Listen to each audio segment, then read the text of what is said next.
So in this video, I'm going to share with you the 5 must-have Klaviyo automations if you want to increase your email revenue by at least 50% really quickly. So hi, I'm Mac, work from Flowly. If you don't know me, I've helped Ecom brands generate over $25 million in email revenue, and I am on a mission to help Ecom founders master their email marketing strategy.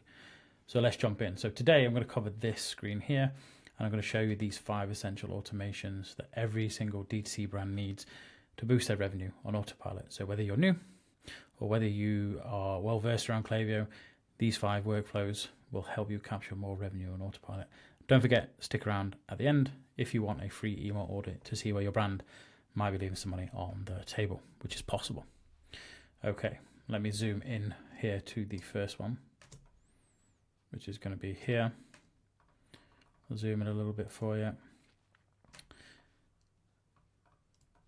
Okay, so now your welcome flow, it goes without saying that your welcome flow is the most important automation that you have for your brand, right? It's the first touch point after having received an ad or seen a post or Google searched or whatever. Yeah, it's the first proper touch point for a new email subscriber. Okay, so you've got to hit this hard and you've got to do it properly. All right, so give you a bit of an idea on how we break it down. When somebody signs up to the newsletter, we want people to come into this flow. Now, Klaviyo does a good job of setting that up for you. I don't need to run through the full Klaviyo breakdown for you. Okay, that sets it up for you and builds a pretty similar sort of layout to this. And then we add a filter for anybody who has placed an order 0 times since starting the flow. So if they, at any point, they place an order from here or here, they'll jump out of the flow, and that's what we want to happen. Now, there's a lot of content out there that will tell you loads of different ways to do this. We do this as a really good foundation welcome flow because we get to see what's working quite quickly. So we could go in and try numerous different ways, but this is a really simple, straightforward way to do it in a system that makes sense. And this is something that we've generated like, $500,000 worth of revenue for some brands within a year with just like typically like these 2 emails here. Okay, so first email, focus on the welcome. Welcome people to brand's name, give a bit of an introduction of what you're about, keep this really short, thank them for signing up, and give them the incentive that they signed up for. I wouldn't go too much further than that. If you wanted to add more and you hell-bent on wanting to add more, add that below. Focus this bit on the above the fold, so everything like on the screen here that people could see. Welcome to Gymshark. We exist to do really cool gym shorts, which they do. Terrible emails. And then thank them for joining. Here's, Gymshark 10 for 10% off your first order. Click the button, boom, gone. And then give it a day. And again, these time delays here can change, but this is a good foundation to work on. All right, so give them a day. All right, and then what you want to do is focus on the content buckets for the second email, more of the brand story, more of the unique quality standards, the benefits of shopping with yourself, and a reminder of the discount or the incentive or whatever it is that you've got people to sign up for. So more about the brand story could be, we've existed for 5 years and this is why we do what we do. We're different than the competitors because we have same day delivery, next day delivery, free delivery. We have a variety of different products, or we exist to solve a specific problem. Like really use that point to nurture that relationship with people, because if they haven't purchased at this point, they probably just want to know a little bit more, and it's your opportunity to be like, hey, this is why we exist. This is what we do. This is why we do what we do. And you'll find that people will typically at this point then make the purchase. If they don't, give it a couple of days and then come on to the third email and go really social proof heavy on this one. Yeah, it could be we have 10,000 happy customers, see what they say. And it could be like 3 or 4 good bits of social proof about why your hero product is the best thing in the world, or why you as a brand are the choice to shop with. So if you have the best customer service, like put that in there. If you have like a product that lasts forever and is like virtually bulletproof, put that in there. Yeah, and then display the popular products as well. Make it easy for people to make that decision to buy from there. So pick like the top 3 best sellers, put them within there. Make it really easy for people to click on and make that purchase. And don't forget to remind them about the discount or the incentive. And then the very last one, we found this to work really well. Now, like I said, people will tell you different things around like how you want to do your welcome flow, but we found this to work really well. So what we do by email for is if they've not made a purchase from here, we want to push them towards a social media page. It could be your Instagram, your TikTok, Facebook if you still use Facebook, and talk about the social element. Like, follow us on Instagram to get first sight of new drops when they come in, or to get exclusive social media giveaways, for example, right? Make it, join the tribe kind of aspect. So if it was like Gymshark again, it could be, come and follow us on Instagram to get like weekly workouts and speak to like the top athletes and get new drops when they come in, or whatever it is from there. Like, we're not selling at this point. Like, we've sent 3 really good emails at this point, and if they haven't made a purchase, send them across to the socials from there. And that's what we do. Now, like I have said, I want to really stress this is a foundation to build on. You may end up having 6, 7 emails. You may end up having 3. It really does depend on the brand. It depends on the cost of the product. It depends on how much of a story there is to tell. It depends on just what you sell. It depends on if you have just one product, like the Crunch Cup, that, have just the Crunch Cup, or whether it is like Gymshark that have like 3,000 different pairs of shorts. Okay, like, things vary, but this is a great foundation to build on. Now, just some pro tips here. Personalize the first email with a subscriber's name. Now, depending on how you design your emails, it may be that you do that in the subject line, but we found that to really, really work. Like I said, include some kind of exclusive offer in the, throughout the threads of the emails as well. Excuse me. And that's it. So that's a welcome flow. Super duper important. Now I'm going to come across to the abandoned cart or checkout. So depending on what part of the world you're in, you may call it cart, you may call it checkout. But if I was to remind you that 70% of online shopping carts are typically abandoned, that's why you know that this flow is super duper important. Okay, so really, really think about that. Like, if you can't capture the sale in the first instance and people are signed up, we really want to capture them. Right, and we split this into 2 different ways at the moment, and we found this to be quite effective. So we do split this based on if somebody's ever, placed an order. So how we do this is we obviously have the when somebody's checkout started, and then we have the filters. So if they've placed an order 0 times since starting the flow, and they've not been in the flow in the last however many days that you want to do. It could be 15, 30, 60, really is your choice. And then we have a conditional split. So what we do here is, have they fulfilled or placed their order at least once over all time? If they have, they go to this one. If they haven't, they go to this one. And this is the non-buyer one. Something to add on here, if you want to exclude people from being in the flow more than a certain amount of times, then you may want to do that. Maybe that you do 60 days, and what will happen is if somebody has bought and they come in again and then they buy again, they're not going to jump in again and keep trying to capture some kind of discount code as well. But more on that in a second. Now, the way that we do this here, based on the 2 paths, is if they've bought before. Now, again, this can be dependent on the kind of product that you sell, but if they have bought before, we would typically introduce some kind of offer sooner than if they hadn't. And that's to reward loyalty and get that repeat purchase, which for us is more important than getting that first sale. So the way we do this is, like, the first email can be the same. It'd be very simple, like, hey, it looks like you've left this behind. Send them to the checkout. Don't forget to purchase. Limited stock. We can only hold it for X amount of time. Whatever urgency you want to put there, just kind of like a nudge. It can even be like, hey, if you have any questions, email us at this address or contact our team on Instagram. Like, whatever it is your customer service works on, you could drive it that way ultimately, but you go from that. And then this is where it varies. So we typically wait an hour for the first one, by the way. And then from there, it's like 20 hours, maybe 24 hours. It can be the day, but we just found 20 hours seems to be the sweet spot. Now, if it's a non-bio, we would typically say, like, hey, it's really cool to see you again, but your checkout's expiring. You need to grab these items before we hand it back to somebody else or whatever. Real sense of urgency from there. If we can convert them there, then great. If not, then we would typically have some kind of offer. We have like a 48-hour gift or a 24-hour gift or a 3-day gift or whatever, and it could be something so simple like buy 2 get 1 free, or get free delivery, or get 10% off, whatever kind of incentive you want to offer, some kind of free gift. We talk about it being like, hey, we've got a gift for you. It's valid for the next 48 hours. And then at the end, it's like, hey, this is your last chance. You've got like 24 hours to claim this incentive. Now these two here we introduced sooner for those who have bought before. So you're actually only building like these 4 emails, and then you're just removing this one from here and having 2 different pathways from there. Now, what this does is you're able to get a good gauge on like how many of your non-buyers are coming through, how far are they getting, are they making purchases at this point. It may be that you decide at some point to remove this, or it may be that you add another step from there. But again, these are really good foundational flows to put in to then like build upon from there. That's why that's really important. So that's your abandoned checkout or cart, depending on what part of the world you're in and how you like to language it. Remember, 70% of carts are abandoned, so it would make sense to have this. The amount of brands that we see don't have this is wild. Okay.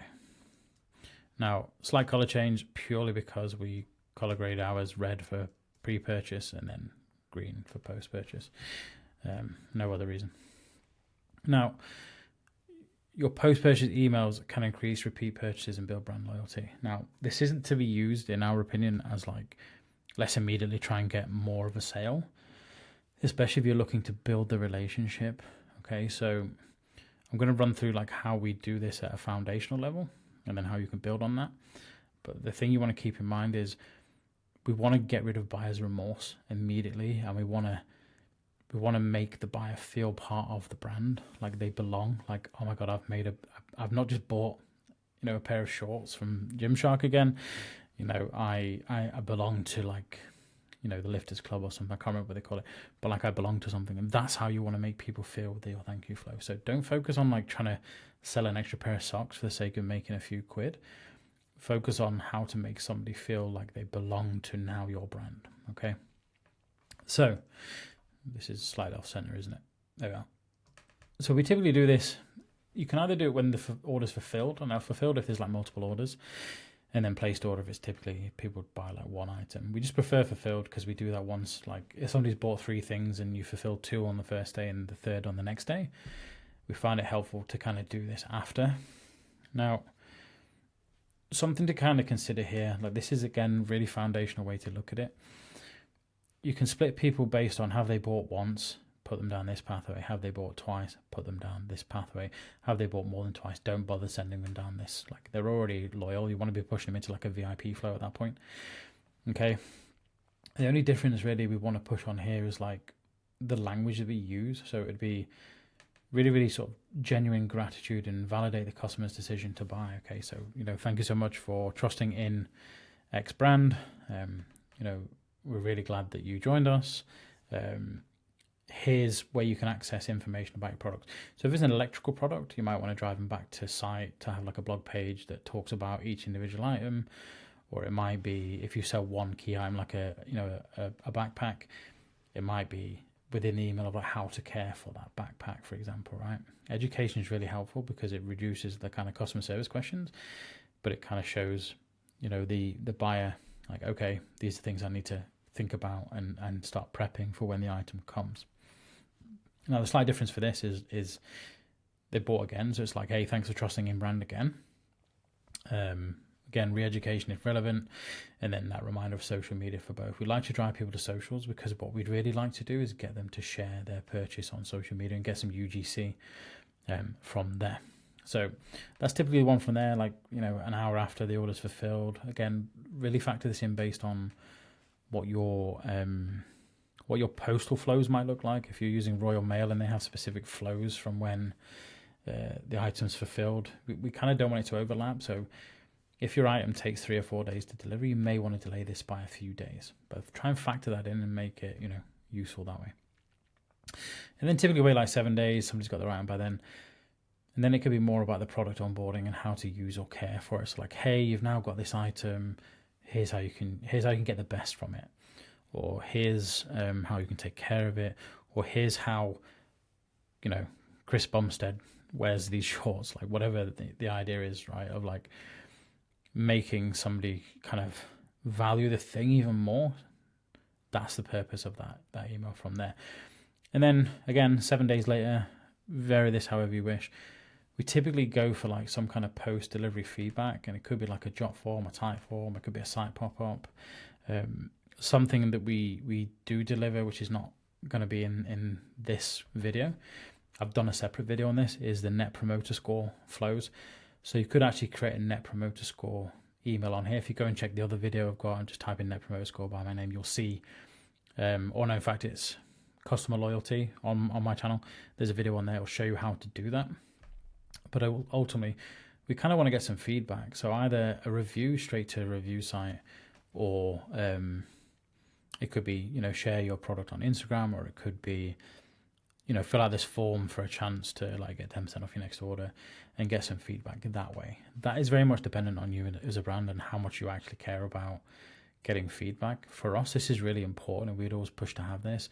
Some brands kind of don't want to, on your head be it, but ultimately kind of use this email from here as like, hey, we'd really love to know about your purchase. And if you time this right, you've got it just to the point that they're thinking of buying again if you've done a good job, or they're happy to kind of say, yeah, I can leave a quick 2-sentence review on Trustpilot or something else from there. So that is your post-purchase flow. Care tips, UGC, super important. Upselling and cross-selling you can do.